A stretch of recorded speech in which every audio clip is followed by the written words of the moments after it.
చిన్నపిల్లలు ప్రాణాలు కోల్పోతున్నారని ఎఫ్ఎస్ఎస్ఏఐ ఒక డ్రింక్ ని బ్యాన్ చేసింది. కానీ ఢిల్లీ హైకోర్టు ఆ కంపెనీ దగ్గర 180 crore రూపీస్ వర్త్ స్టాక్ ఉందని, ఆ ఉన్న స్టాక్ ని అమ్ముకోవడానికి పర్మిషన్ ఇచ్చింది. ఇంతకీ ఆ డ్రింక్ ఏది అంటే ఓఆర్ఎస్ఎల్. అసలు ఓఆర్ఎస్ఎల్ వల్ల ప్రాణాలు ఎలా పోతాయి అనే డౌట్ మీకు రావచ్చు. ఎలా అంటే డయేరియా, మోషన్స్ లాంటివి అయినప్పుడు మన బాడీలో నుండి వాటర్, ఎలక్ట్రోలైట్స్ బయటికి వెళ్ళిపోతాయి. అప్పుడు బాడీ డీహైడ్రేట్ అయిపోతుంది. బాడీలో ఏ ఫంక్షన్ జరగాలన్నా వాటర్, ఎలక్ట్రోలైట్స్ చాలా ఇంపార్టెంట్. ఈ లూజ్ అయిన వాటర్ అండ్ ఎలక్ట్రోలైట్స్ ని రిప్లెనిష్ చేయడానికి డాక్టర్స్ ఓఆర్ఎస్ సజెస్ట్ చేస్తారు. ఇక్కడే ఒక ట్విస్ట్ వస్తుంది. డాక్టర్ ఓఆర్ఎస్ సజెస్ట్ చేస్తే మనం ఓఆర్ఎస్ఎల్ తీసుకుంటాం.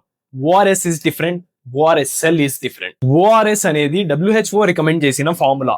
ఇది బాడీని హైడ్రేట్ చేయడానికి యూజ్ అవుతుంది. On the other hand ORSL లో ఎక్కువ మోతాదులో షుగర్ ఉండటం వల్ల ఇది బాడీలో ఉన్న కొద్దిపాటి వాటర్ ని కూడా బయటికి లాగేస్తుంది.